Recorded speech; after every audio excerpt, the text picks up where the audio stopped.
are listening to Nocturnal Frequency Radio, hosted by Steve Jenny and his satanic assistant, Alex Houdini, both of whom can't go into churches without vomiting.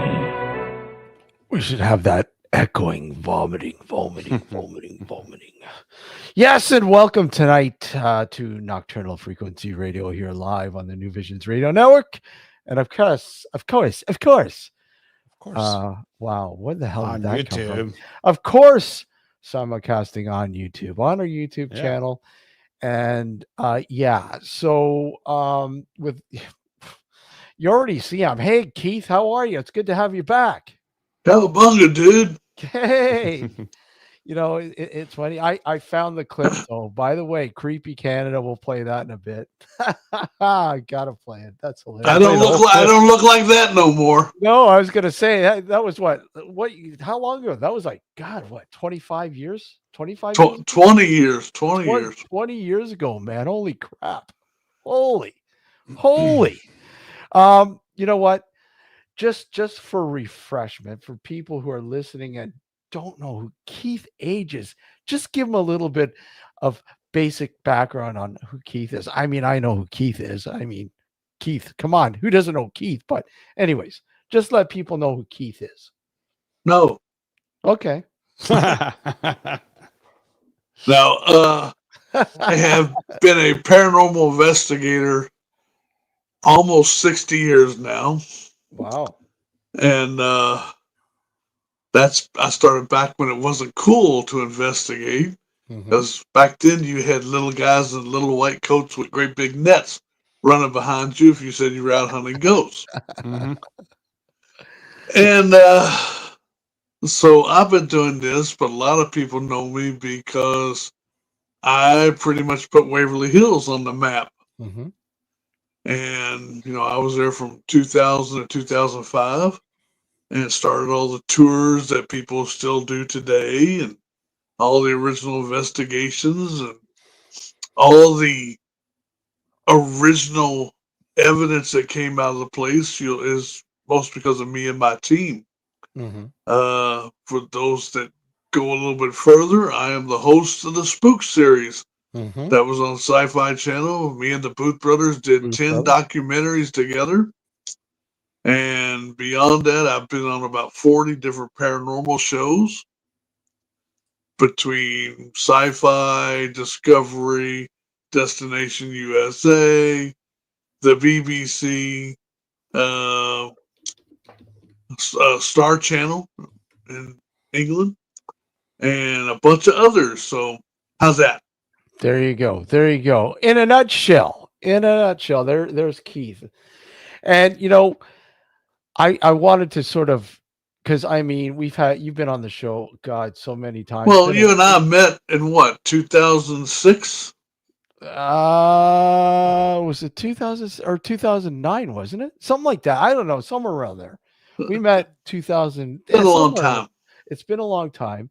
Yeah. You made an appearance here up in Canada, and we did a con together. That was pretty cool. Yeah, we drank a lot of whiskey together. We drank some whiskey. We watched the crane slip off a pier. That's right. Right. I totally forgot about that. Holy crap. Yeah. Wow. If you remember, we were standing right next to it when somebody put their arm on it, and all of a sudden they went. Yeah. Where was this? In Sarnia. Well, that explains it. Yeah, it was pretty fucking crazy, man. Holy shit. I totally forgot about that. Damn, that's crazy. But I wanted to go back further. I do, because I want to kind of like, Keith, and talking about Waverly Hills and how you put that on the map. But I mean, that's not what got you started. I mean, that's part of the story. But I mean, let's go back even further, Keith. Okay. Why did it start? How come it started? And what were you doing before Waverly Hills? All right. For the time I was 12 years old, I have been a professional musician. Yeah. And I was out touring the world, actually. And got back home, met a young lady here locally. And of course, this was the late 70s. So I had hair down to here, big bushy beard. And, Yeah. I still wear the leather that I used to wear back then. Yeah. Just bigger sizes now. And she wouldn't take me home to meet mom and dad. And I just figured, well, it's because of the look. Yeah. And then on her birthday, her mom and dad actually invited me to come over to surprise her. Yeah. So I get there, knock on the door, and she opens it. And if looks could kill, she was just mortified. And I was like, hey, look, your mom and dad invited me, And she's like, no, you don't understand. She goes, we have a ghost in the house, and he doesn't like my sisters and I's boyfriends. And I was like, let's go smoke another one. Yeah, let's go. So it's a little ranch house, and we sat on the couch in the living room, and you can see down the hallway into the master bedroom, and there was a mirror, and we could see our reflection. Something kept breaking the reflection. So I'd go down there and tear the room apart. There's nobody down there. So me being young, dumb, and stupid, start calling this thing out, saying, show me, prove to me, do something. Well, I did this for several hours, and when it was time to go, I went to kiss her goodnight. We were standing in the living room at the front door. Yeah. And as I bent down to kiss her, something went hard on my left arm. I'll never forget that. And I looked down, there's nobody there, because I'm thinking, oh, great, Dad's got a hold of me or something. And he's sitting over in a lazy boy, and his eyes are like this big. And next thing I know, before I could say anything, do anything, I went flying backwards through the front door, through the screen, and landed about 6 feet off the porch. I mean, just knocked the complete wind out of me. And I remember laying there going, fingers, toes, ribs, what's working, what's not. Yeah. And then I went, that was so cool. Do it again. Yeah. And that's what got me hooked on it. And I'm still friends with those people. The house went through a lot of different owners. They even sued these people when they sold it for trying to say, well, you didn't tell us it was haunted. Well, in Kentucky, if you think your house is haunted, you have to say that legally. Yeah, you got to disclose it, yeah. Yeah, and they did. They even signed all the paperwork, and now it's just an empty lot. And I mean, there's many states like that down there that you have to disclose something like that, right? Yeah. It's a few. New York is big on that. Mm-hmm. And there's several different states around us. Ohio's one, I think. Mm-hmm. And I don't know if Indiana is or not anymore. It used to be. I don't think it is anymore. But, if you think your house is haunted, you have to disclose that when you go to sell it. Now, when you went into, like, say, somebody approached you and said, hey, look at, I think my house is haunted. Can you have a look at it? And you're like, yeah, no problem. But I mean, did you tell them, well, are you sure you want me to tell you what I find? Yeah, well, that's the main reason why I started the Louisville Ghosthunter Society in 1996. Yeah, holy crap! And I am not a psychic. I don't do anything telepathic or psychically endowed. You're like me. You're a psychic, dumb as they come, right? Oh yeah, I'm as psychic as a fence post. Yeah. And I'll be honest. There's only been 3 places I've stepped into where the hair stood up on the back of my neck. Mm-hmm. One was Round Top at Gettysburg. First time I ever went there. The second was me and the Booth brothers were the first ones to actually film at the Exorcist house. And when I walked through the door, the hair on the back of my neck just stood up. Hmm. And the third place was the first time I ever walked out onto the fields of Little Bighorn. That was just a really eerie feeling. That would have been crazy. I know Gettysburg. I've been to Gettysburg, man, and that's it's just eerie. Oh yeah, and you know, I took my wife Robin up there a couple of years ago. Yeah, I didn't tell her anything. Robin has some psychic abilities. She's an empath, and she when we got close to the Round Top and the rock fortification, she was picking up things that I knew were fact, and it really affected her. You know, so you know, I'm not saying psychics are fake or anything like that. And I know you've heard the story that I shot a psychic. I did not shoot her. I shot over her head. And but you know, let's get into it, because I mean, you know, most people will go, well, you know, Key says he's a ghost hunter and he probably believes all this shit, but no, you don't. I mean, no, I don't. you're pretty like, fucking, hey, look it, man, you need to prove this to me. Well, right? It's not that you need to prove it. Yeah. The location needs to prove it. Exactly. Because fear, adrenaline, and paranoia go a long way to make a haunting happen. Yep. And to give you an example, a guy called me and said, hey, I need you to come out and check this out. I'm getting ready to walk away from my house. Yeah. Let the bank have it. He goes, I had a team out here earlier today.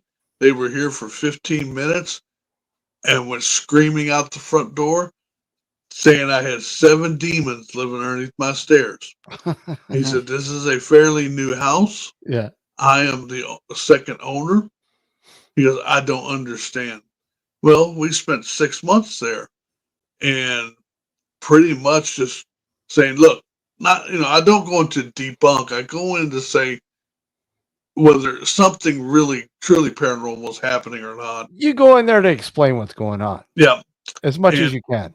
And, you know, I'm not a scientist, but when you're a ghost hunter, you got to be a little bit of everything between knowing what carpentry is about, electricity, electromagnetism, you know, so you got to know all this stuff. And radio waves and everything else. And everything that they said and he said was happening, we showed him why it was happening. Like he said, the TV turns off and on by itself, changes channels, volume goes up and down. And I was like, okay. And one day I was outside looking at the house and I noticed his next door neighbor is only like 8 feet away from him. And the window that and the wall that the TV is on are directly opposite.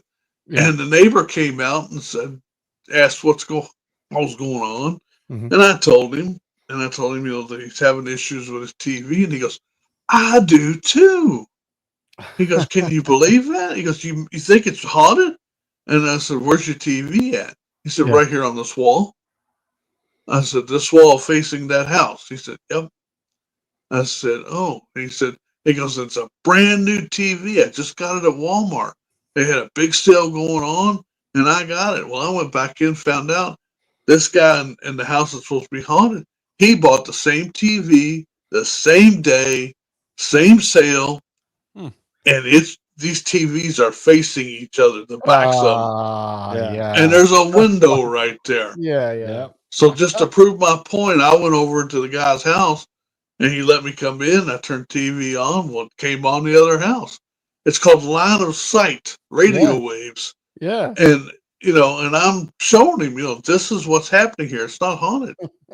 So after, like I said, after 6 months of debunking almost everything, I said, dude, we're out of here. And he said, well, did you find anything? And I told him, I said, we have told you everything we found. You know, so where's the 7 demons that live under my stairs. I said, I think they left 15 minutes after that other team got here. So, exactly. you know, there's a lot of people in it, and they're in it for the wrong reasons. You know, I'm in it to prove it. You know, a lot of people go, well, I want to help them cross over and let them get home. I don't. I want to catch them. Yeah. I want to prove it. Yeah. You know, I want to catch lightning in a bottle. Yep. You know, whether that makes me a unconscionable person or whatever. Okay, I'm sorry. Tough shit. But you know, we have only scratched the surface on this. Absolutely. And of course, you got people who, and I'm like, oh God, get my gun. I'm going to shoot somebody. You know, no, shoot over their heads. Come on. Well, you want to get them really angry. Just say, hey, Keith, I got this picture of these orbs. I dare you. Yeah, exactly. I mean, Alex, I don't know if you know the story or not, but I actually got stabbed in the chest over an orb picture. I don't know that story. No. Oh, tell them. Yeah. Oh, this was at a convention, and you know, you'll have people walk up with pictures and say, "What do you think?" Well, you know, Steve will tell you I am completely blunt. Yeah. And you know, I studied photography in college. It's when I won my scholarship to go to college on. And I'm sorry, 99.9% of orbs are dust, pollen, something natural, environmentally. You know, and it's got a face in it. It's called a nucleus. It's gonna have it in it. Yeah. So anyway, as I'm trying to explain to this woman who says, "Look at this, what do you think?" And I'm like, "Well, it's a dust orb." She goes, "That's my dead Aunt Petunia." Yeah. And as I've been over to show it to her a little bit closer and explain about the flash and how, and you know, in the distance, I felt and I looked down and I got a 8-inch knife sticking out of my chest. Oh, God. And I went to swing and she jammed it in so hard it jammed into my arm socket. Ouch. And so I swung with my left arm. And she just got out of jail after 17 years of premeditated murder charges. Fun. Or manslaughter. Yeah. Oh. Attempted manslaughter, we'll say that. So, but I kept the knife. The knife is my steak knife now. Nice. Steak knife. Nice. Oh, I love it. Talk about revenge. But I mean, yeah, well, that just attests to, you know, when you do, because I mean, you do quite a bit. Look, here's an easy way to do it. Somebody says, look at all these poor lost souls and they're outside. Yeah. Take them over to a parking lot. Pick up some parking lot dirt. It's real simple. Tell them to hold their camera up. And you say, when I say 3, you shoot. And throw the dust up in the air, the dirt. And you say, shoot, watch what happens. Yeah. You'll have 1 million lost souls. I think one of the best ones that I was ever told, and I just had to laugh, but I went along with it because I knew what the hell. I remember going on this ghost walk. And the lady said, point your there was this old church and it had a light above the church, the entrance. She goes, shoot, you know, get your camera and shoot a picture right in that direction and guaranteed you'll get an orb. And I knew right away, I go, of course I'm going to get a fucking orb. There's a light there. Right? Well, you're outside. It's dusty, dirty. Yeah. Yeah, you know, and of course I shoot it, you know, and of course I get this big ass orb in there, and she's like, "Oh, wow! See, I told you." Oh, really? Yeah, it's called light reflection. Yeah, you know. Oh, you know, I mean, another simple way to do. I'm not saying not everything is not paranormal, but it's about 1%. That's what I say. You know, I think I got that from you, Keith. Yeah, I think I got the 1% from you. And you know, and when you have true paranormal activity happening, you get hooked. You know, Alex, I'm sorry, I didn't mean to run over you, man. No, Go ahead. that's fine. That's fine. No, I was saying another way to do it is just simple dust. I mean, you grab like even furniture. I did this once. I'm in a friend's car to try to prove to her that same concept that these orbs are primarily dust particles. Yeah. And I go, okay, just get your camera. It was nighttime. We were in her car, and I just ran my hand across her dash a couple of times. I go, take a picture, and she did, and all of a sudden the fucking picture was exploding with orbs. Yeah. Just because of all the dust particles that were just flying around after and it could be clean. You could have just cleaned it off. Yeah. You know, these are, like you said, particles. Mm-hmm. You know, that we cannot see with the naked eye, but the lens can. You know, and I mean, but out of all the thousands of pictures I've shot, I'll tell you, I've got one that could be an orb I can't explain. And that was at Waverly Hills in 1999. Mm-hmm. There was no power to the building whatsoever. Opened the doorway going upstairs from the first floor, and I saw it with my eyes. And I shot it. No flash, and it's lit up. It's giving off its own light source, and it's moving. And I can't explain that. You know, and it's not completely circular either. It looks like a bell. You know. Yeah, I mean, yeah, same here. I mean, the stairwell is lit up, and it's not from a flash. You know, and you know, and I get excited over stuff like that because I'm like, I can't explain it. And yeah, this is the hard part. The hard part I find in the paranormal is grabbing that one instance where you question what the hell's going on. Right. For the most part, the majority of this stuff is easily explainable one way or the other. Yeah, but a lot of people just don't want to hear it. That's right. But it's very difficult to get or put yourself in a position where you can capture that elusive activity, or whether it be audio. If we could tell when it was going to happen or how it was going to happen, we'd have PhDs this long behind our names. Yeah, exactly. That's why I said we've just scratched the surface. You know. You know what's funny, Keith? About the whole orbit.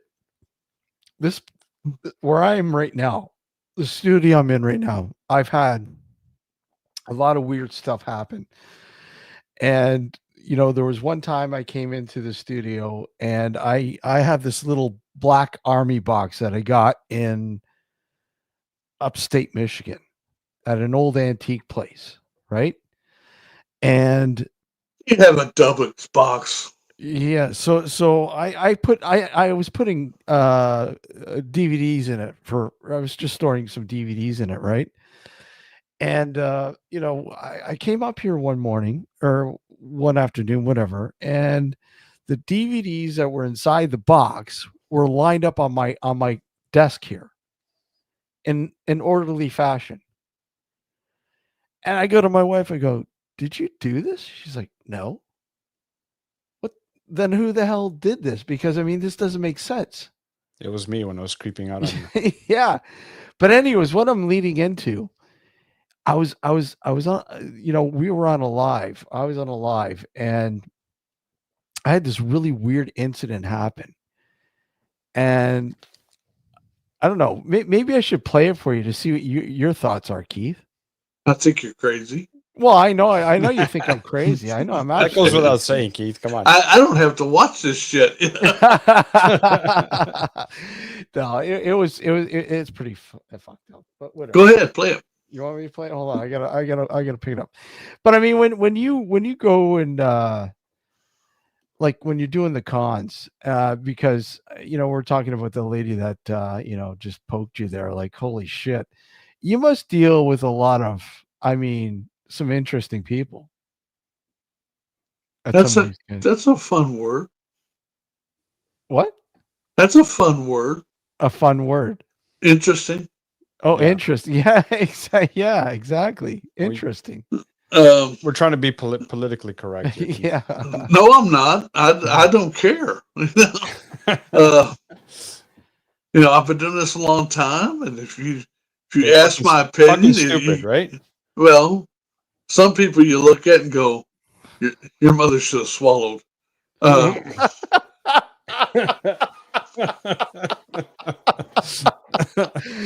Yeah, to put it bluntly, yes. Fucking Yeah. protein shake there. And but for the most part, 98% of the people are pretty cool. Oh yeah. But it's like every type of genre, you're gonna have some crazies, Absolutely. and we just happen to run into them more. That's all. Okay, here's the clip, Keith, and I slow it down and play it over and over again. Hold on.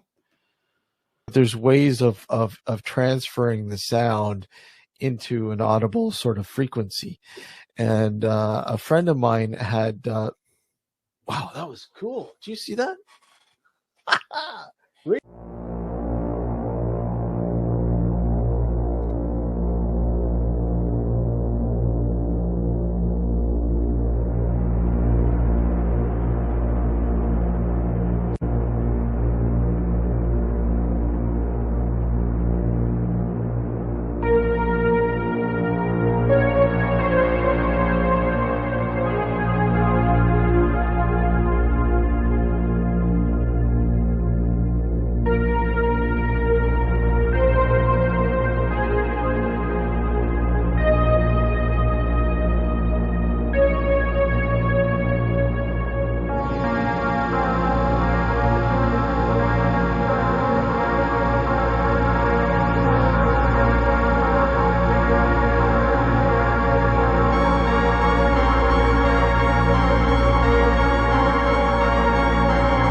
Like normally I'd say dust, but there was no. That looked more like a fart particle. Yeah, there was no vent was going. I didn't have the AC going. I didn't have the heat going. I don't know. Did you hear me? No, It's a bug. a bug. I wish I had. I wish it was a bug. There was no bug. I'll be honest with you. I can't see it that great on the phone. Yeah. I could see it better when you inverted the colors. Yeah. It's something moving. I just can't tell what it is. And Well, no, it doesn't. It doesn't look like a bug for the simple fact you can usually see movement of wings and stuff like that, and that thing stays particularly the same shape as it moved. Weird. Whatever. It could be dust. I don't know. Interesting, but yeah, I'll send it to you if you want to see it. That's fine. Yeah, no, that'd be cool. Now here at this house, we are the second owners of this house. Yeah. It was built in 1954. No one died here, but the original owner had a massive coronary out in the garage, and he died in a hospital a little while later. Yeah. And then the lady, she didn't die here. She went. They put her in a nursing home, and we bought the house. Yeah. And we've had a few strange things happen here. We have money that just falls out of the sky. What? Yeah. Pennies, dimes, quarters. Even had a $5 bill once fall down. And yeah. And I'm not talking just one or two. I'm talking dollars of pennies and money that just Jeez. drop. And we've had screws and nails, all kinds of stuff. And, like I said, as far as I know, no one has died here. But even though that guy did not die there, you kind of think that maybe his residual energy, maybe, yeah. Yeah, Well, because also, a lot of the money, especially the $5 bill. My best friend was John Tincher, yeah. and he died suddenly at an investigation Mhm. from a massive heart attack. Yeah. And I was talking to him a couple hours beforehand, Mhm. and me and Jason Snyder both were. And the week before, he didn't have money for lunch, and I bought his lunch. And when the money was falling around and stuff after a while, I said, "Okay, if this is John, give me my $5 back, motherfucker." And Yeah. I'll be damned You if got a that 5. evening, a couple hours later, a You got a $5 5. bill showed up. Damn. Which Was it is dropping around the same area? different areas in the back room. Okay, now I was gonna Wow. say if it was dropping in one particular area, maybe you should dig up that area to see if there's an actual Well, buried treasure. the area that it's not coming up from, falling from, I mean loud when it hits the floor. It just appears out. The only other time I've ever had that happen to me was at in Story Inn. Yeah. And we actually got it on film where pennies were dropping out of the ceiling Mhm. and hitting the floor and just rolling. It was wild. But also with John and I traveled all over the country. We played music together, uh, did a lot of different things. And we had a code word that we used, whether we were talking about women, whatever. It was just a word that we used between the two of us to communicate. Mhm. And one night, I'm sitting here and I heard that word. And I was like, whoa, wait a minute. A few people have heard us say it, his sister, the girl that sang with us when we played music, but nobody else would have known this. Mhm. And so I got my recorder out and just turned it on. And I'll be damned if it didn't do it happen again and it got caught. So Wow. whether it's Tinter coming back to say, looky here, bud, I don't know. That's insane. That's interesting. That is. Yeah, But back to your house though, Keith. I mean, and this is speculation on my part, obviously, but You're I'm wrong. looking. Sure, I'm looking at it from my perspective. If I'm living in a house for X number of years, that to me is home. And whether I die here or somewhere else, I've always Right. wanted to go. That's back what I was to saying. familiarity. The residual energy. Yeah. Mhm. And like I said, they bought this house in 1954 when it was built. Mm-hmm. And up until 2018 lived here, Yeah. you know. And the guy, I have a 6-car garage. He built a rat shop. He built cars and stuff in there. Wow. Okay. And that's where he had his massive heart attack. It was doing something he loved. Mhm. And we have picked up voices because there's times we can be sitting in the back room and you can hear voices. You just can't tell what they're saying, which that's a lot of things. And so I've set out recorders and we've had them pick up things. We've got children laughing, various different things. And also, I was going to bed one night, Mhm. and as I was walking down the hallway, somebody directly behind me said, "Good night." And I turned and thinking somebody's in the house with me. And I actually went and got my gun and I cleared the house.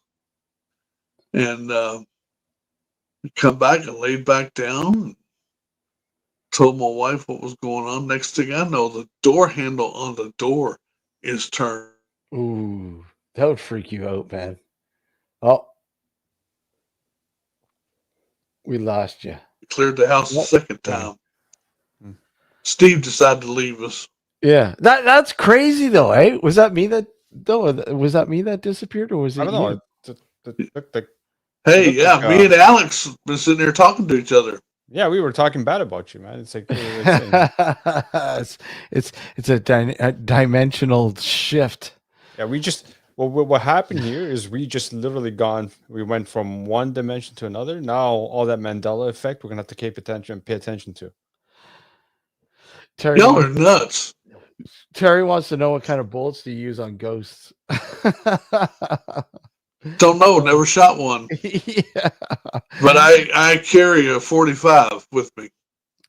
You know, yeah, that's you know what, I got to do that here. You know, it kind of investigate this place, but you know, I think it's part and parcel to the land with this place, because we've been working on this uh series called Docu-series. the Dark Woodlot, and it's on the same land. It's on the same track. It's literally a huge plot of land, and there was five farms situated in this direct area. In this By the plot of way, I land. watched it. It was pretty good. You liked it? Pretty. Uh-huh. Basically, yeah, and the last one's coming out. Well, we're like I said, we're going salt bullets. Yeah, we're going to be shooting the last episode this fall. Cool. We're gonna get that done. But We're all yeah, gonna be wearing our Speedos, by the way. Speedos. This is gonna be warm out, man. Leopard print. It's something I can go, oh, geez, I really want to watch that. This is all Gord's idea, by the way. Yeah, Gord's idea, yeah. But you got to also watch the first episode of Bourbon Spirits, my new series. What'd you think? You know what? I liked it, Keith. I do. I like it because it is, you know, it's like you're there. You know what I mean? You're there. You're there. You're part of what's going on. Oh, you want to hear something cool? Yeah. That place, the Henry Clay Building. Yeah. It was originally it was shops and basically housing. Mhm. You know, it was an upscale building in Louisville in the early 1900s. Yeah. And then it was closed here for almost 50 years.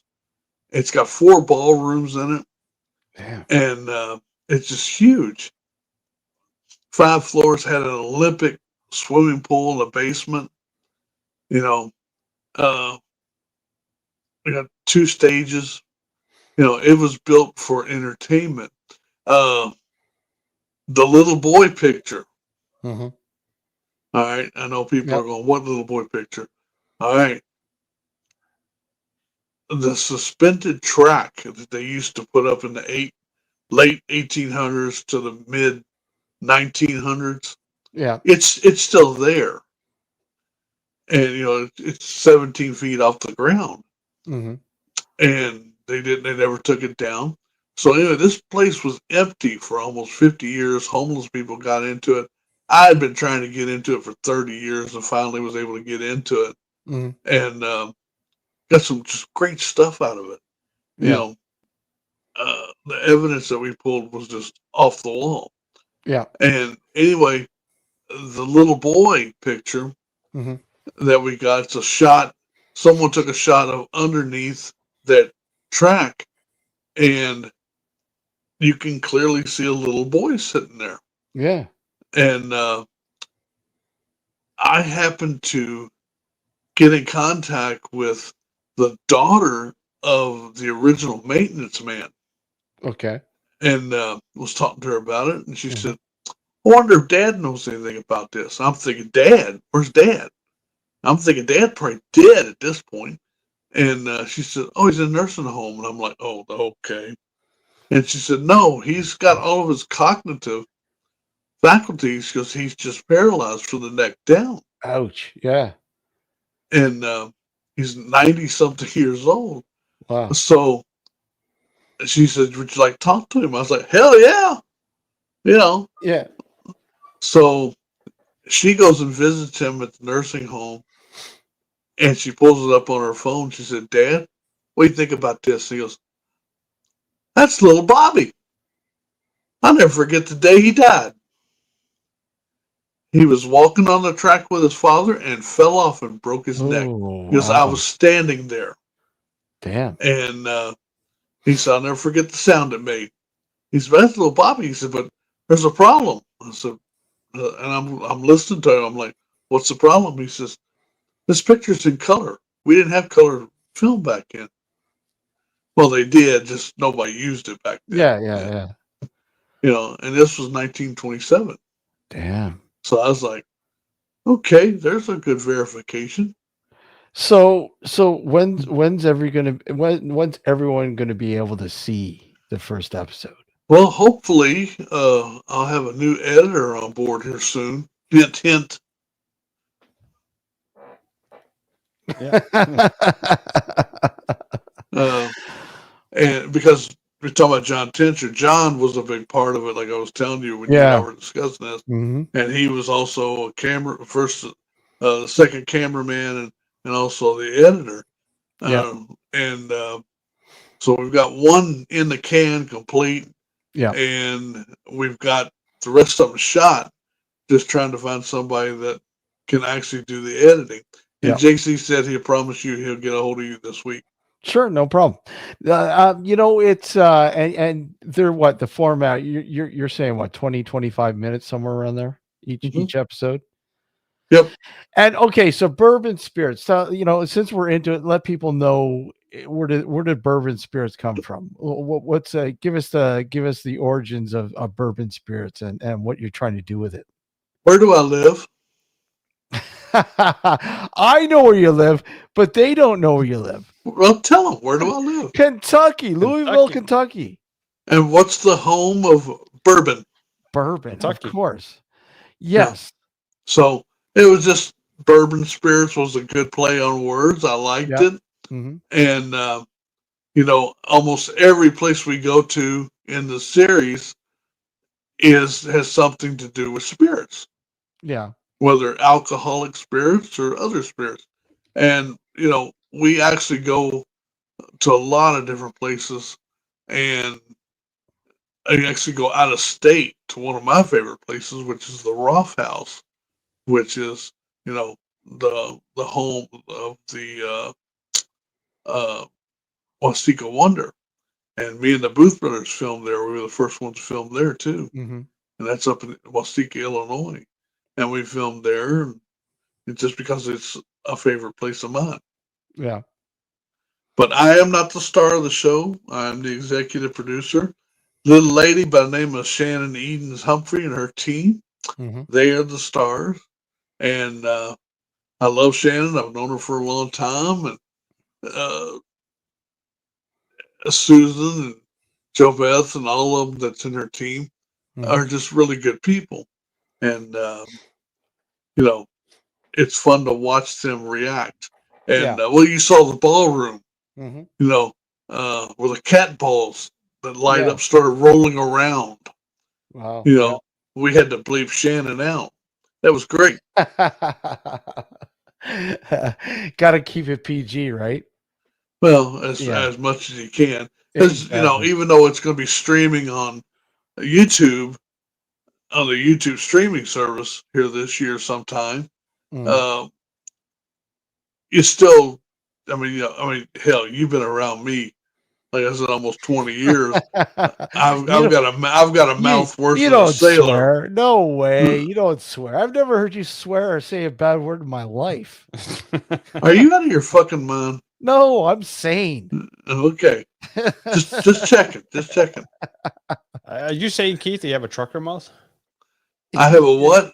A trucker mouth? Do you see the biker look? I see the biker look. Yeah. Okay, that's not a look, brother. That's a way of life. Wait a sec here. Okay, talking about the biker look and everything else here. Look. For crying out loud, here we go. Here we go. This is Keith in Waverly Hills 20 years ago. And we'll get into that, maybe after the break, but we'll give people a little clip here because you had to bring it up, Keith. And I'm like, I got to see this again. Here's a little clip from it. Hold on. Let's see. Let's bring it up here. Oh, man. Almost looks like he's got glee in his eye, eh, Keith? Yeah. And of course, but there you go, man. Had a Dr. Gauss meter literally melt in my hand. The solder went running out of it. Yeah. I remember you telling me that. And it's funny because I remember, I think because I had talked to you. I remember one of the very first times talking to you. And this is before Before we met up in Sarnia. Yeah. Well, way before that. I mean, you and I remember we were talking, I think we were talking for a bit, even before I went into Waverly. And I went into Waverly, I think it was like 2007. 2007, I believe I went down to Waverly. And who was who we met up with and helped us out and everything else because was a good friend of our, a mutual friend of ours, BJ Hodges. Yep. And she helped us out and everything else. And I remember you talking about 502, and I remember you talking about a few things and basically centering in on when we were there investigating and centering our sort of, experiments and everything else within those sort of regions. And I'll never forget going to what was it? I think it was the third floor. I believe it was the third floor. We had put a let's see, I don't have it loaded up here, but we put a real big heavy rubber ball. Yeah. And we put it on top. We put it on top of a quarter, and I put a chalk circle around it. And we had a couple closed circuit cameras on it, night vision cameras. And we left the room and we went into a room just, pretty much beside that room. And we started doing this EVP session, good old fashioned EVP session. And I remember, hold on, I'm going to load it up because I don't think I've ever played these for you, Keith. We've talked about it, but I've never heard them. I don't think I've ever played these for you. Let me just, okay. And we had two recorders going at the same time. And both of them captured. It was really, really. Yeah. Okay. Here we go. I got them here. I should have had them loaded up, but I didn't. Where are we?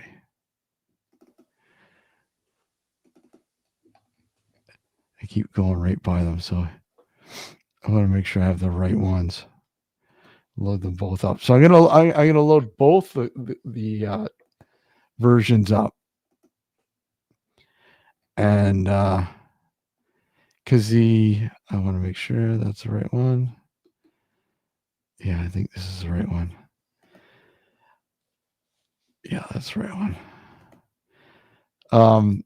And they're situated in different parts of the room. And this is what we got. Okay, so you're going to hear the guy, one of the guys going, asking, and, the big thing at the time was Timmy, right? Do you know who has a picture of Timmy? Who has a picture? You got a picture of Timmy? Yes, I do. I wouldn't doubt it. So he's asking, Timmy, can you play with the ball? And then, you hear something, and then you hear this lady saying, reacting, but here it is. I got to make sure it's all the way up.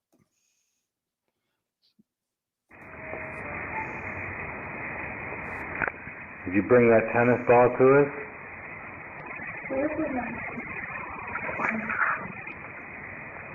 Could anybody please make a noise? Did you bring that tennis ball to us?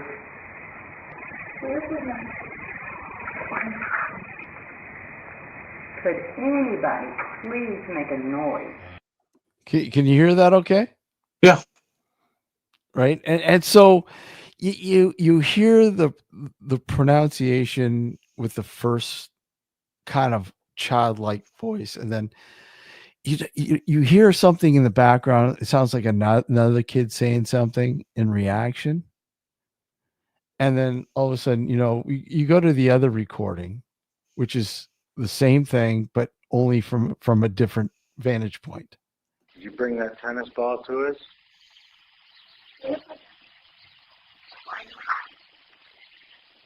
Could any Did you bring that tennis ball to us?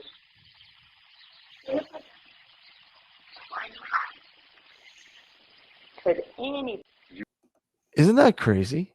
Yeah. Did you ever able to clear that up? Yeah, I can tell you exactly what they're saying. Exactly. And like, you could hear it obviously better in a different environment. You can't really hear it because I can't, boost it up any more than that.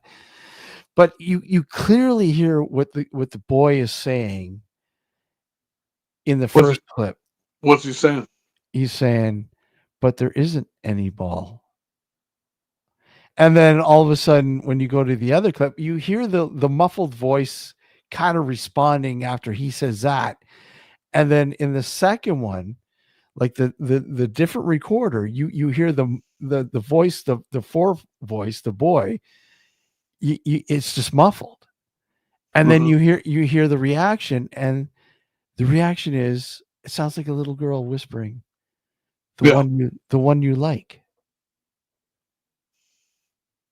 Well, I'll tell you what. When I first started giving the tours, Yeah. and Timmy was always a story that we heard for years around here. Yeah. And I had a bad habit of walking backwards and talking to the guests.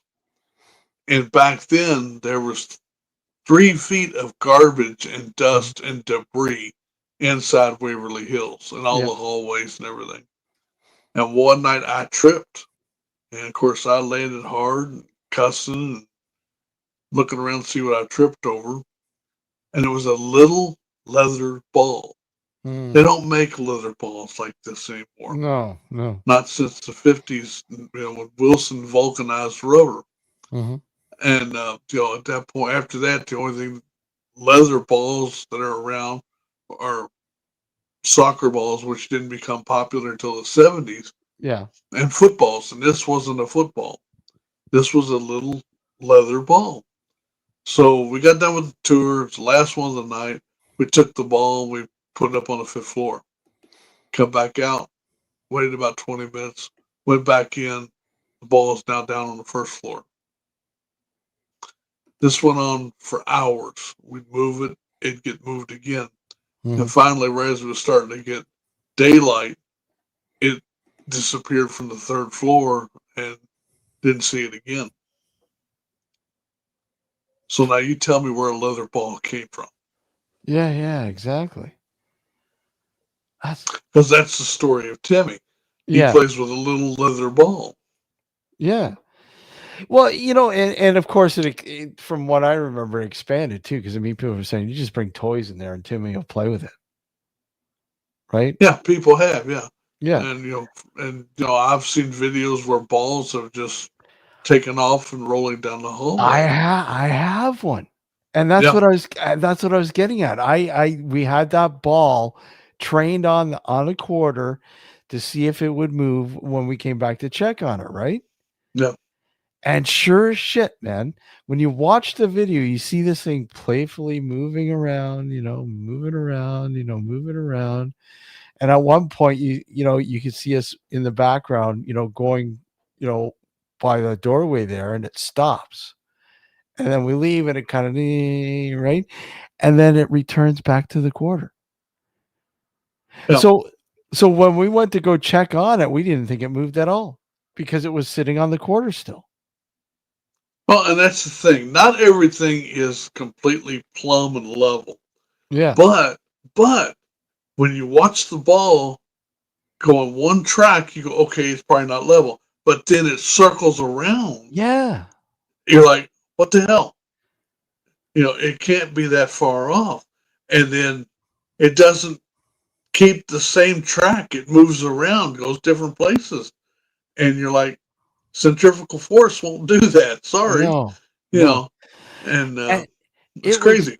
because I think, yeah, it was August and it was hot. It was hot. Oh, yeah.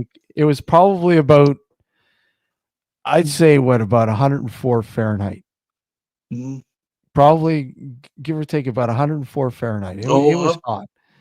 It was I hot. remember those days. Yeah, and it inside there, it was like a fucking sauna. It was so hot. So hot. It's a brick and terracotta building. It's going to hold heat. Oh yeah. It was just insane. We're going to take our halfway break here, and I want to, maybe chat a little bit more about this before we move on, Keith. But yeah, hold tight, guys. You're listening to Nocturnal Frequency Radio on the New Visions Radio Network, and of course, watching us here on YouTube. We've got a good friend, Keith Age, rock and roll. And you know what? People don't even know why. Why do they call you the rock and roll ghost hunter? Wow, that's an easy one. Again, because I've been playing music professionally since I was 12 years old. Exactly. And Jason Hawes coined that phrase, 20 years ago or so. Yeah. And it just stuck.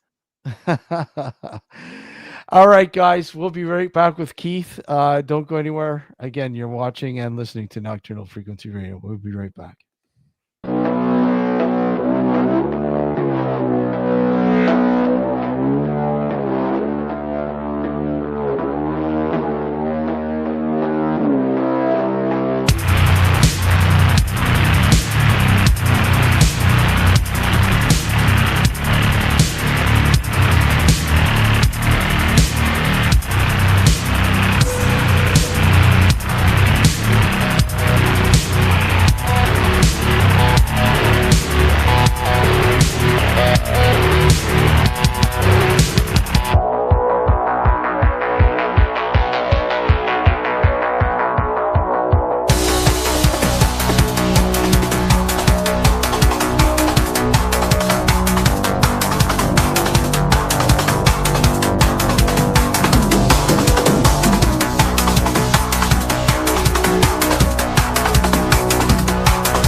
I'm Richard Palmisano, the founder of the Searcher Group.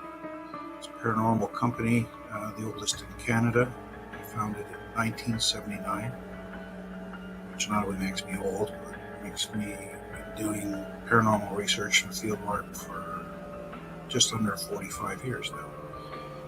I am also an author, researcher, and lecturer on the paranormal. I've written 6 books now.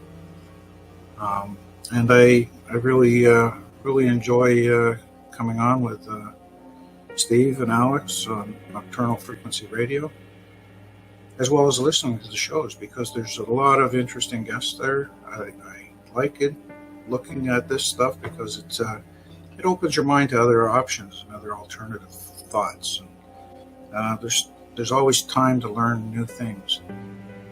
So I hope you join us and come and see Nocturnal Frequency Radio. Thank you. So let me ask you, what makes for good radio? My 5 favorite songs all day long. Play it again. No. As many commercials as physically possible. What? No, why would that be good? Great music, great talk shows, no commercials. Precisely. New Visions Radio gives you no commercials, no nonsense, just the best new music and the best talk all day long, 24/7, 365. NewVisionsRadio.com.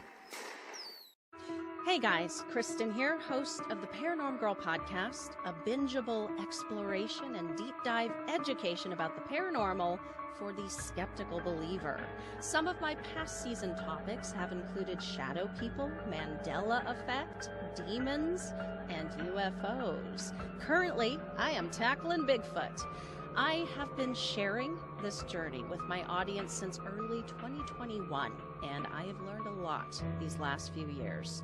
It's truly a mysterious world out there beyond our perceptions, and reality is just not what it seems. I have also, since the start, met some awesome folks like Alex and Steve, and I've really enjoyed watching and learning from them and also joining them on their show.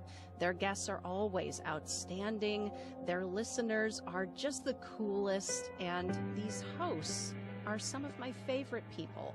I recommend their show to anyone looking for an intelligent and fun conversation about the paranormal amongst friends. So join me on my investigation, join Steve and Alex on theirs, and enjoy. Now back to the show.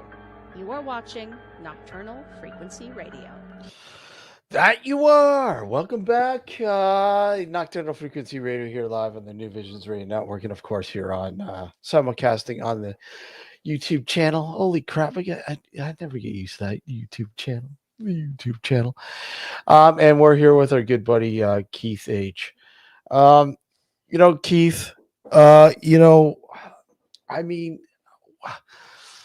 Waverly Hills, I don't think, I don't think it would be quite as big as it has become. I mean, at one point, I was calling it literally the paranormal Disney World. You know what I mean?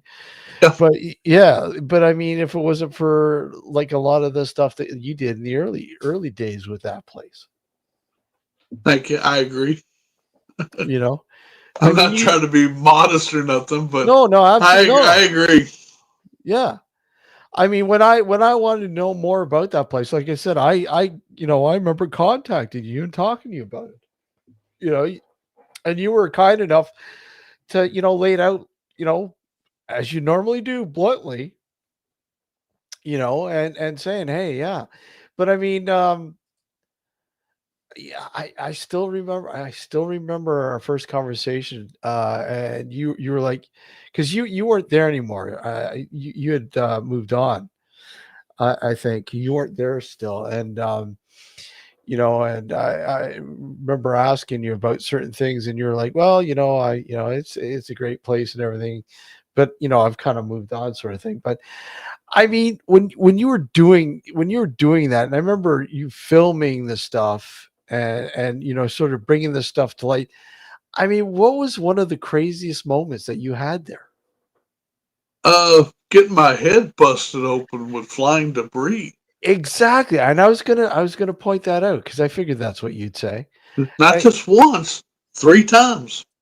Yeah. So I mean, people will go, well, that place was, there could be anybody in there throwing shit at you or whatever. But no, right? No, I mean, I had everybody behind me. And the first time it happened, I was given a tour on the 4th floor and looking down the hallway and watching the shadow people that were moving around. And all of a sudden, it got really, really hot. And I had a girl standing in front of me, and I was actually leaning over her shoulder talking to her Yeah. because she was having a hard time seeing it. And I was telling her, just relax your eyes, just drop them to the ground, let your peripheral vision. And before I could say anything else, I heard it coming. I heard just a chunk of something coming at me and popped me right underneath the brim of my hat. Ouch. And just busted me wide open. And of course, if you get busted open in your head, you're going to bleed like a stuck pig anyway. Yeah. And never will forget it. I finished the tour and got downstairs and the stairwell and thanking everybody for being there and coming, and opened the door. And what I didn't realize was there was a whole cheerleader squad from U of L standing there waiting to come in. So here I open the door and I'm just blood soaked. They screamed and ran everywhere. Scared the shit out of them. Yeah. And, I wasn't trying to, it just happened. Yeah. Another thing, you was talking about the heat. It worked both ways. It could either be really, really hot or really, really cold. And we had a local meteorologist went up there with us. Now, this is a guy who is rooted in science. Yeah. It was like 60 degrees, 60, 70, comfortable. Yeah. And we walked into one spot and it dropped 45 degrees. And he's looking at me going, how's that happening? I'm like, you're the scientist. You tell me. Yeah. And he was just flipping out over it. But there were a lot of stories that eventually got debunked, if you will, and also things that we proved did happen. Yeah. We talk about Room 502. In the clip, we didn't know exactly what happened up to that point. Yeah. But not anybody knows this, but I have the nurse's death certificate where she hung herself. Okay. And she didn't hang herself in 502. She hung herself just outside the doorway. Yeah. And that's because she was pregnant and by a married doctor there. And she was a young girl. And of course, in the 1920s, that was, a pariah type thing. And she basically stuffed the baby in a cistern on the property and then hung herself. Before that, another nurse did jump to her death. I don't have her death certificate, but I've got the one that hung herself. And it doesn't say death by hanging. It says death by misadventure. Death by misadventure. Yeah. I know. Yeah. Wow. And her family is still alive. That's why I won't release the death certificate. It'll go to them if something ever happens to me. Wow. That's crazy. Yeah. That is insane. Because that was only a matter of public record. So, if to the people who want it, go do your due diligence and do like I did and find it and work to get it.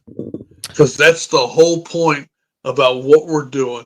It's not who can take the best picture and get it on TV.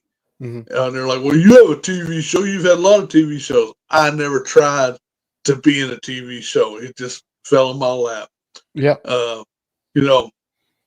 And that's what I was saying earlier. There's too many people in it for the raw reason. They think they're going to get rich and famous. Well, I can tell you right now, paranormal pay sucks. Yeah. And yeah, I know that's an ongoing theme. Yeah. I've Yeah. I've heard that And, so many times. Yeah. you know, and this is supposed to be about research and having fun Yeah. because it is a pseudoscience right now. Yep. It's not a true science, even though people will try to argue that fact. It's not. We haven't proven one single thing yet. You know, I have never seen a ghost like me or you looking at each other. I'm still waiting for the day one wall something goes, "Hi, I'm Bob." Yeah. You know, I know. And, but at the same time, I think when I hear the word ghost, I say to myself, it just seems so archaic. well, it is. It was a term Yeah. coined in the old world, Germany, Yeah. in the 1400s Yeah. to scare children to go to bed. Yeah. All right, that's where it was termed from. Yeah. Or coined from. Yeah. All right, I don't even use the word ghost anymore, hardly, because we don't know what this is. It is Exactly. some type of phenomena that we have not proven what it is yet. Yeah, and yeah, I have been through not quite as much as you, but I mean I've been through quite a lot. And I mean, again, the 1% is, there's definitely something going on. It's just a matter of trying to figure out exactly what's going on, or a matter of time before, say, science is able to get somewhat caught up. But I mean, is it really tied to the afterlife? We don't know that. I mean, that's the wonderful Yeah, thing I mean, about this. Einstein was looking into this. Yeah. Other people, Tesla, Yeah. And these were so much smarter than me. Yeah. You know, Einstein, his theory of music and relativity, Yep. all falls within that spectrum in that realm. And, we just haven't found the right evidence to back it up yet. That's all. Yep. Here's the problem that I see also, where we're using the equipment that really isn't designed for this sort of stuff to begin with, number one. Right. Number two, but it is metering something. It's registering to something. Yeah. But we need to update that. We need to have equipment that's more targeted. The problem is we don't know for sure what to target. And that's the problem. I mean, you have people that come up with these concepts, and automatically people shoot them down and say, no, it's just a glorified Gauss meter or glorified audio recorder. It's like, these people go, well, can I have a ghost finder? Oh my God. And don't get me started on apps. Yeah. Oh, I don't like, I know the apps are a joke. Well, they're games. That's all they are. Yeah. I especially love the thermal ones that say, look, thermal readers. No, they're not. They're color readers, and that's it. Yeah. If you want a thermal, go buy a FLIR. Mm-hmm. That is true science. That's just like Children of the Grave 2. Yep. The stuff that I got on that, we sent it to FLIR, and they're going, what the hell is this? Exactly. And I'm going, you invented this. You tell me. Here's the parameters. And they're just like, we have no idea.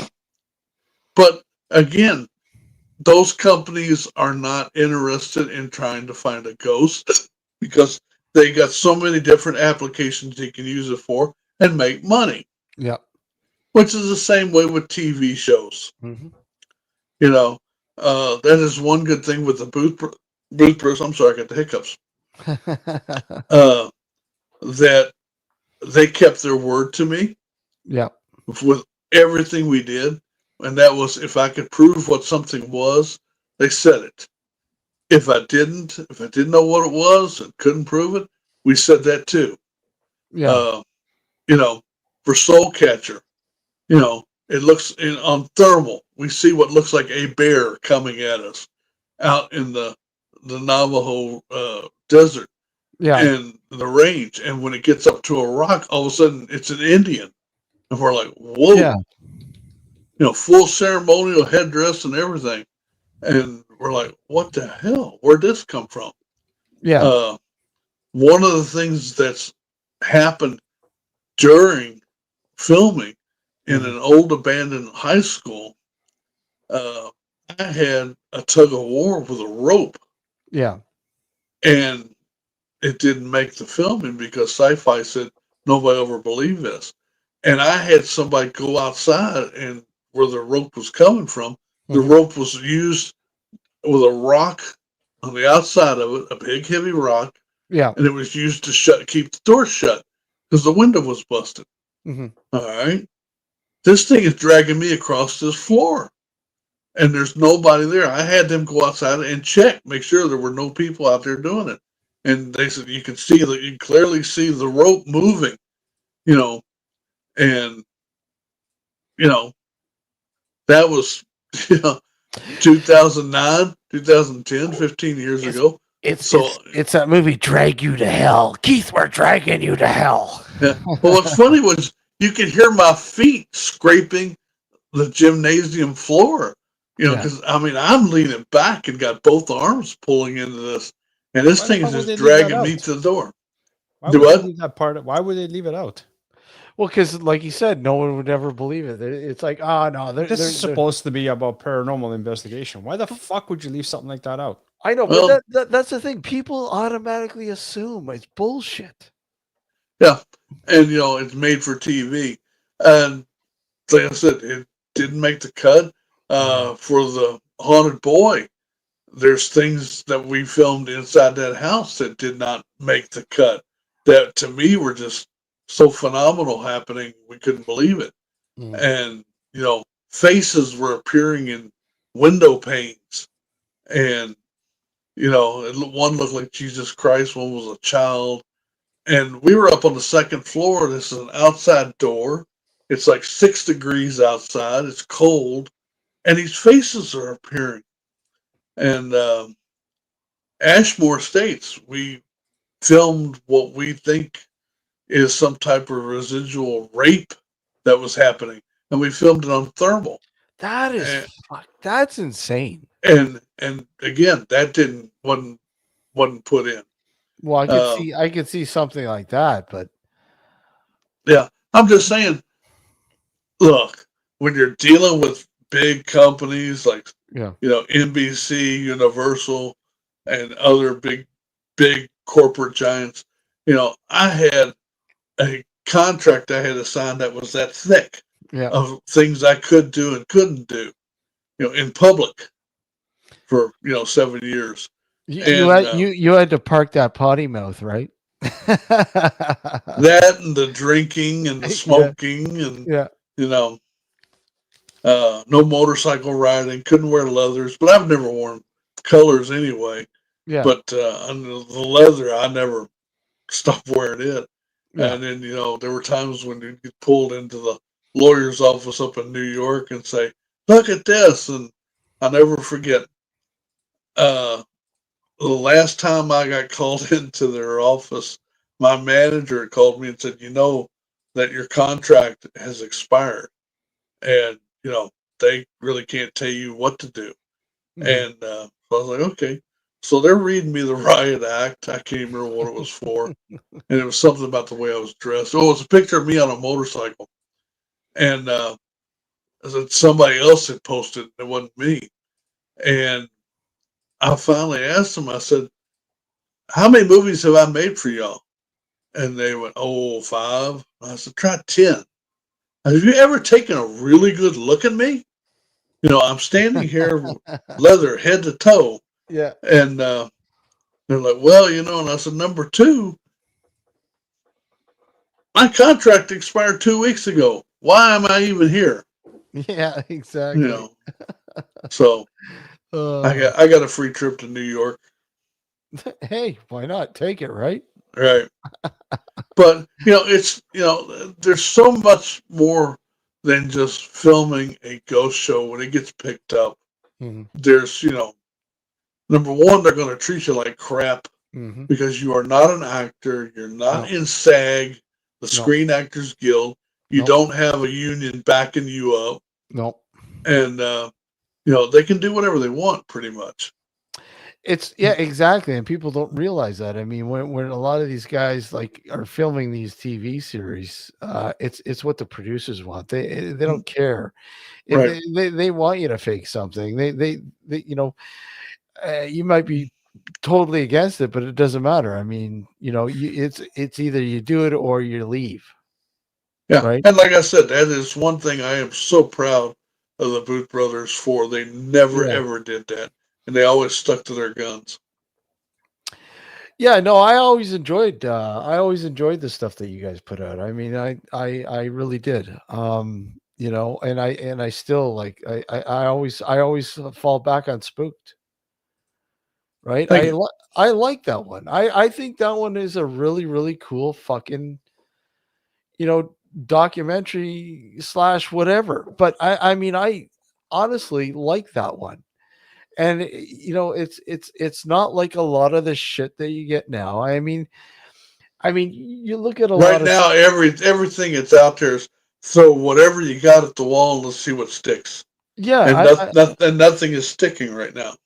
I mean, you see a lot of the stuff like on YouTube now, like on social media, all these content creators that go over like wow, what are you doing? They're wanting to be famous. Well, they might be one, but the thing is, Keith, is sad.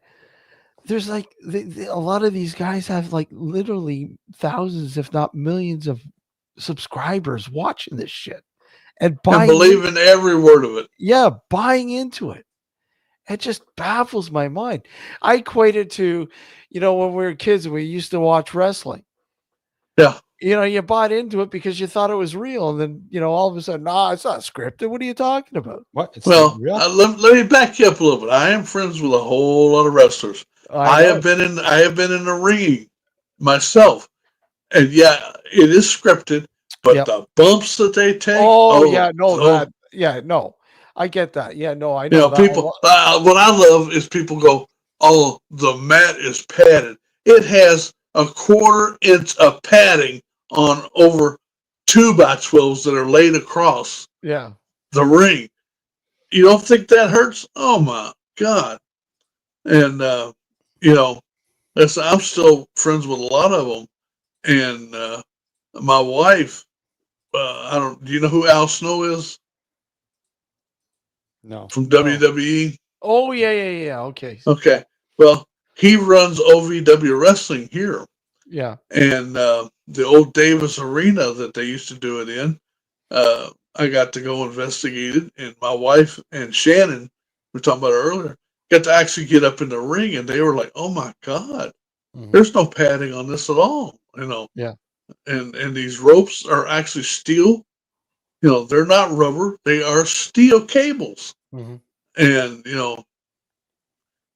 it's, it's predetermined who's going to win before they go into it. But, like I said, the bumps they take and everything, it is the real deal. Oh, yeah. No, I know. A lot of that is real. It's quite real. But I mean, I was kind of going back to the, how they really got into the whole, the whole drama backstories behind outside. And that's it. It's entertainment. Yeah, it's entertainment. And and that's why with a lot of our shows, even ours it says, this is filmed for entertainment purposes. Mm-hmm. Because it's believe what you want to believe and walk through the door when you're done. Yeah, exactly. But some people just take it too far, way too far. I mean, it goes on both. Because I mean, I know, Keith, you've had to deal with people that just you say, you're full of shit, Keith. I don't believe you. You can. I mean, you've had to deal with that. I know a lot of people have. I've had to deal with it. You're full of shit. I don't believe what you're doing. That's because you're Canadian.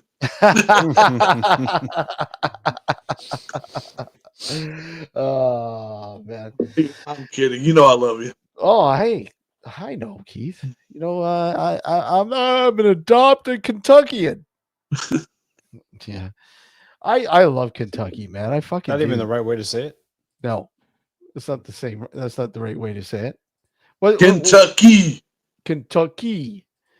You know, but I mean, it's I love it, man. The rolling hills of Kentucky. It's true. It's fucking true, man. When you drive through Kentucky, it's fucking beautiful, man. It's beautiful Oh, I country. agree. You It's know, beautiful. that's just like going down south. I love going down south. I am not a northern person at all. No. Uh, once you get up to New York and past, I'm just. You know who Gunnar Hansen was? Fuck yeah. You know what? I got a story about Gunnar, but I know Well, you're pretty good friends with him too. Well, I was till he died. You know, he lived up in Maine, Yeah. and I'd go up to his house and, hey, you hungry? Let's have lunch. Well, he'd go out and pull up lobster traps, and we'd have lunch. Mm-hmm. You know, but Gunner, for those that don't know who Gunner was, he was the original Leatherface in Texas Chainsaw Massacre, Mm-hmm. and one of the smartest men I've ever met in my life. Mm-hmm. And you know, his wife and everything, we all got to know each other really good. And matter of fact, talking about Texas Chainsaws with John Dugan Thursday night. Yeah. He's in town.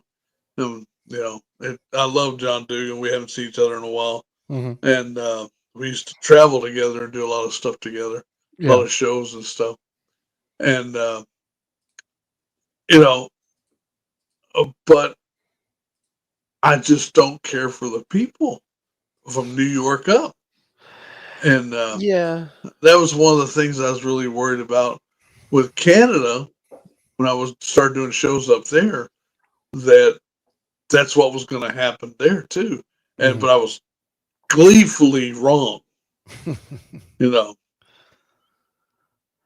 Yeah, you know what? I don't mind.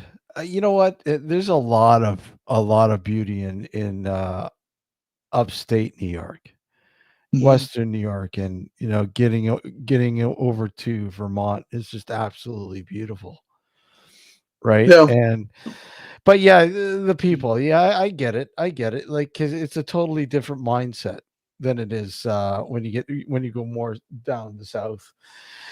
It's totally different. Yeah, But and yeah, the further north you go, the worse it gets. yeah, I mean, yeah, it gets pretty fucking weird. Yeah, I mean, you mean south of us, though. I just sat there and said, Canada proved me wrong. You know what?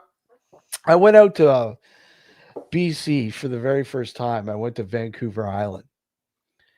And I'm like, holy shit, Keith, it's a totally different world. Totally different world, man. Totally. Like nothing but fucking like you're on this, it's a massive island and there's nothing but fucking trees and fucking mountains. Yeah. Everywhere. And of course the coastline. It's just fucking beautiful. But going on with I'll put it to you like this. When I went up there and we were there for like a week and a half, the person who was giving us the tour of the place and everything, he said, okay, don't go out past this line right here. He said, because if somebody sees a bear and they go to say bear, they won't get the word out. yeah. Yeah. Yeah, they won't. Yeah, because you were out in BC too, right? I mean, you did a show out there. Yeah, I remember you doing a show out there. Yeah. Yeah. You really got to watch it. What was that? Vander something mansion that was falling down around us. I can't remember the name of the mansion. You know, there's a few places. Vander something, and you know, they were wanting me to get up here and say, "Ooh, look at that! Look at this! Look at that!" I'm going. The walls are falling in. What do you think it is? Yeah, that's ghostly. That's ghostly. You know, actually, I think I think what was it? I can't remember. Were you ever, I think it might have been, did Scott and Doug have you on Ghostly Talk? Oh God, yeah. They did, yeah. And I think that's where I first heard about you years ago. Yeah. Well, I mean, back then, Scott and Doug were the biggest paranormal radio stuff and around. Darkness Exactly. Radio hadn't even taken off No, yet. darkness wasn't even going on. Scott and Doug, Ghostly Talk. And they started off, they were just simply going, fuck, let's go and talk about our fucking ghost hunt. Oh yeah. Yeah, And no, we became good friends. oh yeah, I still talk with Scott all the time, man. I fucking love those guys. And I was so happy to finally get sit down and at in Sarnia because they popped in. Remember, they were there too. Yep. Yeah, so that was cool. But anyways, talking about Gunnar Hansen, like I remember sitting down with him and remember David Hess? Oh yeah. Fucking David Hess, man. Him and Wild man. Wild man. Him and I really hit off really well. And I remember talking with him so much and he was he approached me actually and he goes, hey, look at I want I want to get back into the directing chair. I want to get behind the chair. I don't want to fucking be in this movie. I got a script written out and I want to get behind the chair. And I go, okay, great. He goes, but I want to shoot in Vancouver, but I need somebody to fucking to help me out with the script, like translating the script. I said, okay, you need a producer too, right? He goes, yeah. And this is when he was getting back into he's putting out his fucking music. He just finished up a new album, and I go, okay, cool. I know somebody who can give us a hand with the production. What do you need me to do? And he goes, what? Well, I need you to do this. Okay, fine, great. I have no problems. I'll do that. And I think it was Alex. I think it was you. I was on holidays, and in upstate New York. I was on holidays, and I think it was you, Alex, that fucking said, "Hey, man, David has passed away." I go, I can't remember if it was me who told Shut you or up. not. It was. Yeah. And I go, I still have the script. I still have the script on me to this day that he wanted to shoot. And I don't know if anybody ever knows, the only movie he ever directed was And to All Those a Good Night, right? Yeah. That was the only movie he ever directed, and he wanted to get back behind it. He didn't want to act. He just wanted to direct. It's really too bad. I mean, guys like that, Gunnar Hansen, right? Yeah. Well, that's there's a whole lot of famous people, and a lot of them are in the ghost or the horror genre. Oh yeah. Actually, get into the ghost hunting. Yeah. Sid Haig and I traveled a lot to a lot of different places. One of the last places he did with me was at Eastern State Penitentiary, and and then him and I and Bill, we did a lot of cons together and everything. I mean, Sid called me Ghost Boy. Yeah, and and I do have a lot of quote famous people who I deal with, but I don't put them out there and say, this person believes this person believes that, because that's none of nobody's business. It's a personal choice. Exactly. Yeah, that's just like what you believe and what you don't believe. I found that depending on what religion you were raised in, you tend to go a certain way with stuff. Yeah. That's just like had a 24-year-old kid I met at a certain place, and he said he's an exorcist, and I said, really? What denomination are you? He goes, Republican. Oh, jeez. I said, you better be glad I'm in a different country because I don't have my gun. And I just let them have it. I'm like, I don't care what your political status is. He goes, no, that's my denomination. I said, no, it's not. I said, and you call yourself an exorcist. Where'd you get your doctorate at? And he goes, oh, I've read a lot. I'm like, yeah. Oh. I said, I can name 3 official exorcists in America that have actually went through Catholic functions and churches and schools to do it. Bishop James Long. Well, who got Bishop James Long into all this? I've known Jim Long for over 25 years. Yeah. And that was long before he even became a priest. Yeah. He was doing a musical act. I booked him at Expo 5. That's how we met. Yeah. And, and when we did The Possess, we were getting ready to shoot it. And he came to me and we actually had lunch. And I hadn't seen him for like 3 or 4 years. Mm-hmm. And that's when he presented me with all his credentials, of going to Iola and getting his degree, in Catholicism and philosophy and everything else. And then he shows me this one where he's actually an ordained minister to be an exorcist. And I'm like, going, this is cool. So we put him in The Possessed. Yeah. There's only so many that are actually. And then people go, well, John Zaffis is a one. I'm like, no, he's not. No.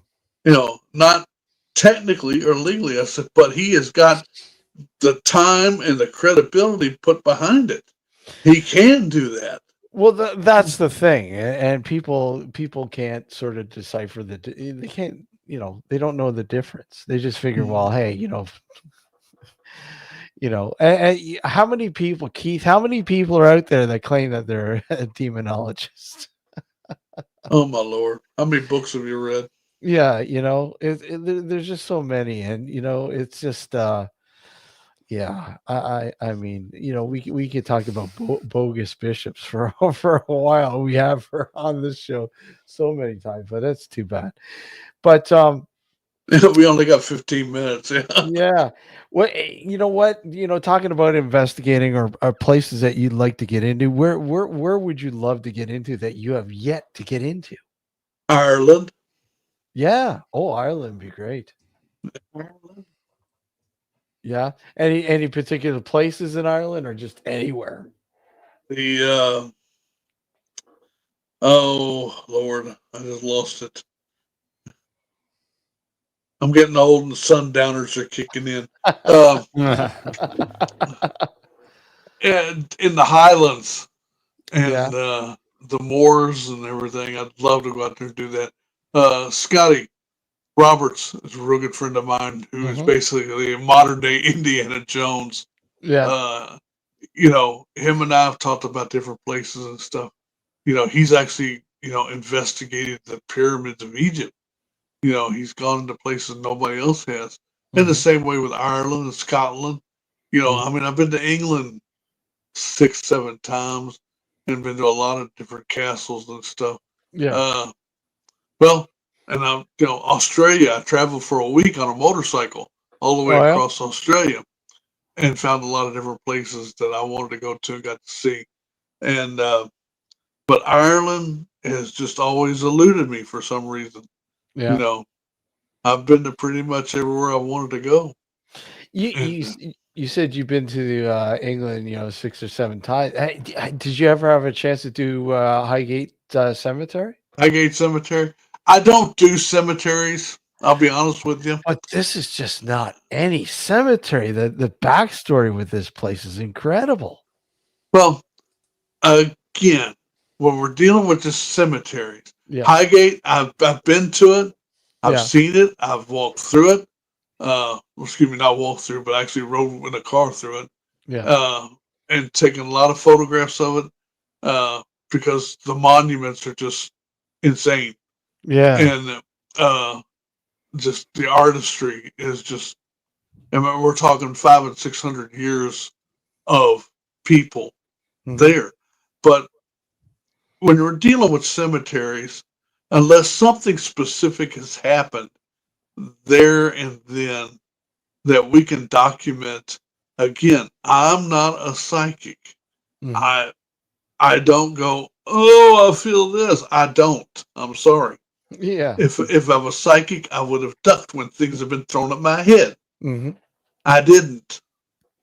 And I bleed just like anybody else. You know, but when you're dealing with this cemetery and everybody goes, oh, this cemetery, that cemetery, look at this orb. I'm like, you're outside. What do you think? You know, you can't control the environment. Yeah. And number two, God forbid you died tomorrow, Alex, and you got the chance to go haunt anywhere you wanted to, any place, at any time, from any time. I'm sure you'd finally pick some place you either A, enjoyed, B, hated, or people you liked, or people you just say, I'm going to go fuck with them, watch this. Yeah. And, okay, or I can go hunt this hole that I've never been to in my life. Oh yeah, there'll definitely be a lot of people I'd be haunting. Yeah. So I'm just saying, you know. But you know what? Whether that's true or not, my thinking, you know, but that's just the way I think. I think though with the Highgate Cemetery, it's not so much the people that it was more like the claims of a Highgate vampire. Oh yeah, well, and also there were battles there. Yeah. You know, we're talking about a 700-year-old land that has been developed 700 years ago that has been documented and researched. Yeah. You know, it wasn't just a cemetery from the beginning. Like you said, okay, we know there were battle skirmishes from the 1200s all the way through the 1400s. You know, and it became a cemetery, I think, in 16 something. Yeah. I can't remember exactly. But yeah, but the Highgate vampires is the reason why that place became famous. Oh yeah. Oh yeah, and I think the long-standing battle between David Front and Sean Manchester. So, you think? Yep. the classic duel. But whatever. No, give them 2 single shots and let them have it. That'd be classic. Well, you know, it's funny because Sean Manchester, the bogus bishop we like to call him, he was stalking us for the longest time. Oh yeah. Oh yeah. Too much. You know, I don't say anything bad about anybody. I don't, but you know, when people resort to name calling and stalking you and watching everything you do to try and pick apart every little thing, that's, to me, that's just somebody's really insecure. Oh, he was. That was definitely the case with him. Yeah. Oh yeah, he's cyber stalker galore. Holy crap! Yeah. I'd never seen so much material. Apparently, we're part of some evil cabal. We've embraced that, and we've actually taken it on. Yeah. And where's your robe? It's in my closet. We're accepting new membership, Keith. If you're interested, Bogaziti. Oh my god, that is hilarious. It was hilarious, but but you gotta play the part though. That's but you know, there's a lot of places that I would love to get into in England too. The Enfield poltergeist. Enfield, yeah. Yeah, I would love to just see if we can figure out what's going on with that, what did happen. But no, Ireland is where I really want to go. You want to know another place I want to go to that I would just dearly love? Where? Chernobyl. Oh, that'd be cool. That'd be cool. Oh, you gotta wait until the war between Russia and Ukraine is finished before you can do that. I doubt if I'll ever get there, to tell you the truth. I've seen, I've watched so many of these YouTubers sneaking in there and just, it's just. And they do it without any radioactive protection. I know. That kills me. I know. That's going to kill them. It's going to kill them. Yeah. I mean, they some of them have the Geigers, but I mean, fuck, yeah. All right. That tells you that you got high concentrations. It doesn't help you. And you say you don't want a child with two heads. Yeah, exactly. Melissa would like to go to Alcatraz. Yeah, Alcatraz would be pretty cool. I've been to Alcatraz several times. Yeah. What'd you think of Alcatraz? It was interesting, but I liked Eastern State Penitentiary better. Yeah, Eastern State's pretty cool. Did you have you ever done oh God. Probably. Have you no, you never made it to went to Rolling Hills though, did you? Oh God, yeah. Were you at Rolling Hills? Before Sharon bought it, yeah. Yeah, that's right. Before Sharon bought it. That's right. And what about the Shanley? Oh yeah. You were at the Shanley? Holy shit. When were you at the Shanley? Way before what's his face died. Sal. Sal, yeah. Sal was great. I love Sal. Yeah. The manager I had at the time was great friends with Sal, and I was able to go up there. I actually just stopped in. Me and Brian Harnwall did an event there. Good old Brian. Yeah. Have you kept in touch with him at all? We talk every now and then. Yeah. But he's not so much into it anymore. No. I don't think a lot of them are anymore. Him and Shannon, Sylvia. Right. She doesn't really do it anymore either. A lot of them don't anymore. I mean, a lot of people have moved on. I think from that sort of, I don't know, is that classic era, if you want to put it that way, the classic era of the whole paranormal presence. A lot. Ghosthunters came out in 2004. We came out in 2005. Yeah. A lot of it is just kind of moved on. I mean, yeah, you still have people that are still kicking the can, if you will, but yeah, holy crap. And now you got some guy named Keith coming out with bourbon spirits. Damn son of a bitch. So, the way I'll answer you is this. I don't do it because I think, I'm going to become rich and famous. I do it because if we can capture true paranormal things happening, to me, that is research. Here's the parameters. Yep. And if somebody a whole lot smarter than me can say, okay, this is why this happened, then that's why I do it. You do it because it's a passion. You've had a passion for it for forever. Here, I'll give you one. We're talking about the Roth House. Yeah. Doing an EVP session with Shannon and her girls. Yeah. You had the Roth girl who died and then came back. Mary Roth came back and possessed another girl, and it's the first documented case of possession in America. It is, that is true. That much we know is for fact. All right. As they're doing this EVP session, they're asking if Mary can come back or her brother, if he can come back. And as Shannon says, if you can come back, come stand right here in front of me. And I get it on film. This mist comes right in front of Shannon and stops and it disappears. Explain that. And there was no other way of explaining it. No recreate. Were you able to, you couldn't recreate it or anything like that? Nothing, eh? That's crazy. And then somebody said, were you smoking? I said, my blue was in the other room charging up. I didn't even have it on me. And nobody was smoking, because that's rule number one. You don't smoke when you're in investigation. See, that's the thing. All the protocols are like pretty much thrown out the window now with a lot of these people. No. You know, I would never have a cell phone. Now it's just like, you know, it just, huh? Or turn it off. Or turn it off. You know, it's like, you know, no smoking, no drinking, no this, no that. You know, people just don't seem to have that anymore. I mean, who even signs these fucking waivers anymore? Yeah.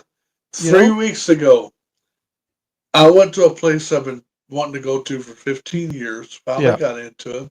Yeah. Doing an event, me and Rick Hayes, and we're using a Zoom P4 where you can have 4 different microphones set up and 4 different headsets listening, and it all comes back at one time. It was designed, like you said, Alex, designed for something else. It was designed for podcasting. All right. We got microphones set up all over the place. Got 3 microphones. Yep. All of a sudden, music starts playing through the house PA when Rick Hayes is asking specific questions. You know, 70s type stuff. And we're like, what the hell? Where's that coming from? Yeah. This P4 has no Bluetooth capabilities whatsoever. It's powered by 2 AA batteries. And these are PVSP3s that the sound is coming through. So it takes at least 150 watts just to even power these suckers. Yeah. All right. Do you know how much wattage comes out of 2 AA batteries? Less than 2 watts. Yeah, less than 2 watts. Now, and then top it all off, the manager of the place was with me, and I'm like, what the hell's going on? You know, he's like, Keith, he said, the PA is off. This is a theater. It has a big PA system. He said it's off. So we actually go up and look at it. It is turned off. He said, now let me show you something else. We go to the breaker box. The breaker is flipped. It has no power. And yet the stuff is still coming through the PA. We're getting feedback. And some of these mics are 125 feet away.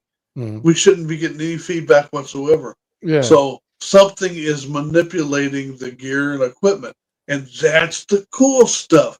Yeah. Doesn't mean you're going to see Satan himself, but, you know, you're having stuff happening that shouldn't be happening. Yeah. Well, we're at that time, buddy. Get all the information you are, or what? Any last words that you want to tell everybody? If you're going to be in Ohio in July, I'll be at a gig there. August, I'll be at Deep South Paracomic Con in Alabama with my buddy Tony Moran, who was the original Michael Myers from Halloween. Michael Myers, yeah. And a bunch of other people. Ken Gerhardt will be there. Bunch of different places I'll be starting July. And find me on Facebook, and you know, I'll put it all up on there. Yeah. Find Keith on Facebook, and you get all his information because he's constantly putting out what he's up to. So, and a lot of other bullshit too. Yeah, and I mean, I put and then this guy named Steve puts up some really fantastic pictures, AI pictures of me. You love those, eh? Oh Lord, yeah. Yeah, those are pretty cool. Yeah, and again, I put your Facebook page up there on the YouTube description. So yeah, go find Keith there and find out what he's up to. If he's coming to a place near you, whatever, go check Keith out. And again, sounds good to me. Bourbon Spirits is coming out soon too. Yep. So keep an eye out for Bourbon Spirits. All right, guys. I want to thank Keith. Don't go anywhere. People, thank you for tuning in tonight, and we'll see you next Sunday night with Women in the Paranormal, the season finale. Get BJ Hodges. Well, yeah, I was going to talk. You want her phone number? I got BJ's phone. Okay. I got to talk to you a bit about that too. So hold tight. Don't go anywhere. All right. Alex, guys, great to see you, buddy. Good to see you too. All right, guys. Take care. We'll be right back next Sunday night. All right. Until then, thanks a lot. Take care. Have a good night. Night.